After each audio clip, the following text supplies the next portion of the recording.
ఇడా చైర్మన్ గారు శివప్రసాద్ గారికి, ఇక్కడ ఇచ్చేసినటువంటి నాయకులు, కార్యకర్తలు, మహిళా సోదరి మండలకు, అలాగే తెలుగుదేశం పార్టీ కుటుంబ సభ్యులందరికీ కూడా పేరు పేరున నా హృదయపూర్వక నమస్కారాలు తెలియజేస్తూ ఉన్నాను.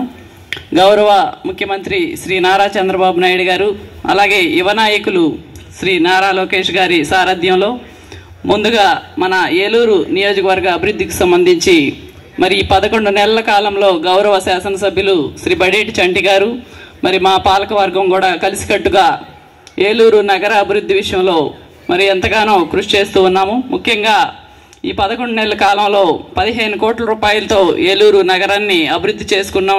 రోడ్లు కానీ, డ్రైన్స్ కానివ్వండి, అలాగే ఇంకా 5 కోట్ల రూపాయలతో పనులు కూడా తొందరలో ప్రారంభించడానికి అవన్నీ కూడా సిద్ధం చేస్తూ ఉన్నాము. మరి మొన్ననే గౌరవ మంత్రివర్యులతో మరి జూట్ మిల్ వంతెన దగ్గర బ్రిడ్జ్ ఏర్పాటు చేసుకునేందుకు 5 కోట్ల రూపాయలతో నిర్మించేందుకు శంకుస్థాపన కూడా చేసుకోవడం జరిగింది.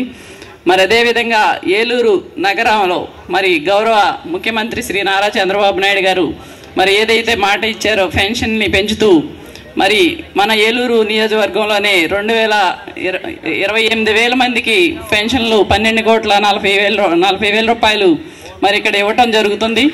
మరి అదేవిధంగా మంచినీటికి సంబంధించి మొన్న మీరందరూ కూడా చూసుంటారు. ఏలూరు నగరంలో మరి ఎంతో ఇబ్బంది పడే పరిస్థితుల నుంచి మరి గోదావరి జలాలు సరిగ్గా రాకపోవడం వల్ల గౌరవ శాసనసభ్యుల వారు మరి అసెంబ్లీలో కూడా ప్రస్తావించి ఆ సమస్యని పరిష్కరించే దిశగా మేమందరం కూడా కృషి చేస్తున్న సమయంలో మరి అక్కడ ఏదైతే గోదావరి జలాలకు సంబంధించి ట్యాంకు లీకేజ్ అవ్వటం, మరి దాన్ని కూడా మరి గౌరవ మంత్రివర్యులు కూడా వచ్చి, గౌరవ కలెక్టర్ గారు కానివ్వండి, గౌరవ మంత్రివర్యులు వచ్చి మరి అవన్నీ కూడా పనులు యుద్ధ ప్రాతిపదికన అవన్నీ పూర్తి చేసుకొని మరి నగర ప్రజలకు ఎటువంటి ఇబ్బంది లేకుండా మంచినీరు ఇవ్వగలిగాము.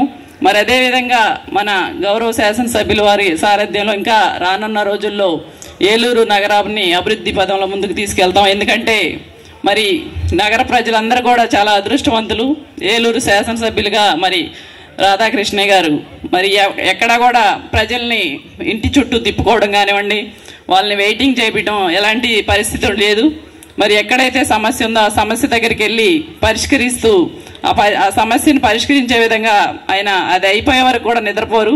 అటువంటి శాసనసభ్యులు మనకు రావడం మనందరి అదృష్టంగా భావిస్తూ మరి గౌరవ ముఖ్యమంత్రి శ్రీ నారా చంద్రబాబు నాయుడు గారు, యువ నాయకులు నారా లోకేష్ గారు ముఖ్యంగా కార్యకర్తలకి అండగా ఉంటూ మరి కార్యకర్తల సంక్షేమానికి ప్రత్యేక విభాగాన్ని ఏర్పాటు చేసి మరి ప్రమాద బీమాని కూడా ప్రవేశపెట్టి మరి ఎప్పుడు కూడా కార్యకర్తలకు అండగా ఉంటున్నటువంటి పార్టీ తెలుగుదేశం పార్టీ.